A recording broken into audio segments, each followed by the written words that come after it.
Hello, social media friends. It is Jeremy Rowland, and it is June the 2nd, 2026, and it is time for another Driveway with Jeremy, where I sit my $25 dollar store chair in the driveway of my home, usually with the sun beating down on me, but it's shady right now.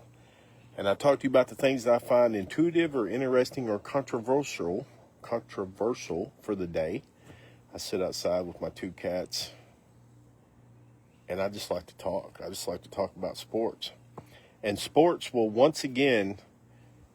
always in some way remind you about life. And today it's NASCAR.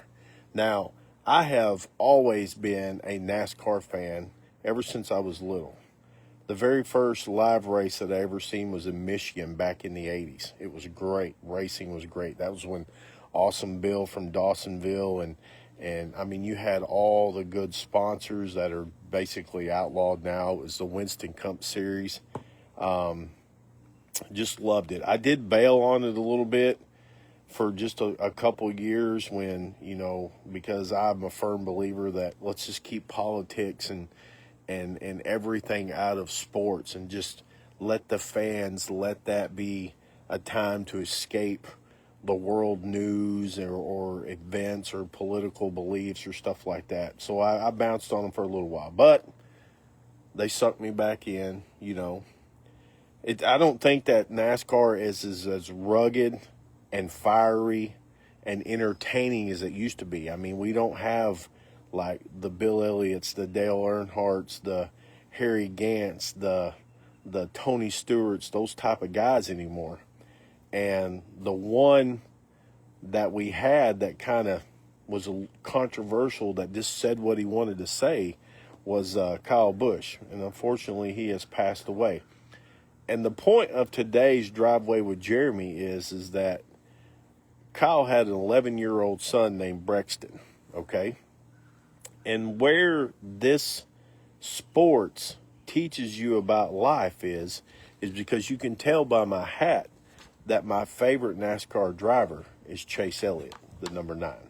I root for him every single week. I know that when it's a road course, he's probably not going. This happens every time. I'll call you back. And, but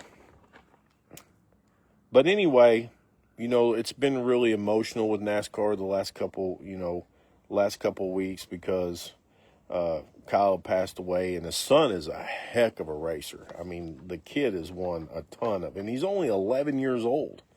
Totally talented. But what I wanted to bring to your attention is that where it brings in the life aspect is that Chase Elliott went to Brexton and he said these words right here. You don't have to be the next Kyle Busch. You just have to be the first Brexton.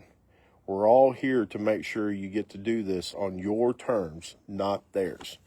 Now, what that tells you about life is that you don't ever have to chase anybody else. You don't ever have to be the next Jordan or the next Walter Payton or the next LeBron or the next anything. When I get out here and drive, I don't have to be the next Chase Elliott. You're yourself. You have your own self-identity. You have your own self-worth. You have your own goals. And you can be you. You don't have to be anybody else. You don't have to be jealous of anybody else. You can be thankful for what you have and thankful for the opportunities that life gives you every single day. And I'll leave you with this. If you ever get unmotivated in this world, and you ever get fearful of age or anything that might have you down, I challenge you to do one thing. I want you to go to your local nursing home, and I want you to volunteer for a day. I want you to go there and sit down and eat with those men and women who Father Time has caught up with. And I guarantee you that they're going, if you ask them one question, just one question, what is your biggest regret? And every single one of them, I'm willing to bet the T-shirt on my back that they're going to say time. I wish I had more time. So this kid, Brexton, at 11 years old, has time to be himself. He has time to create his own goals that he wants to do. I mean, we all know as racing fans what it's going to be. This kid is going to be mentally and physically in tuned to probably being one of the greatest NASCAR drivers of all time.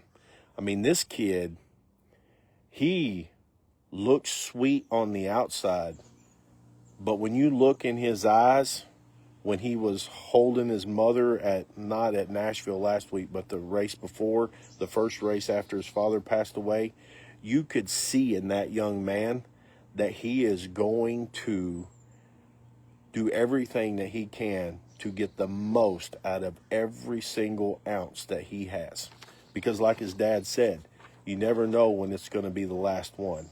And that's your message today, is that you never know if today's the last day. So go get it. Go run the 500 race, the life race. And at the very end, when the checkered flag comes, you've made all the pit stops and you've done all the sacrificing and you fixed all the flats through life to get you to the happiness that you want to be. I hope y'all have a great rest of your day. Hello, Chase Jackson. I got a glare, brother. I can't see comments hardly. But I hope y'all have a great rest of your day. Go out there and run your race. And I'll see you tomorrow for another Drive Away with Jeremy.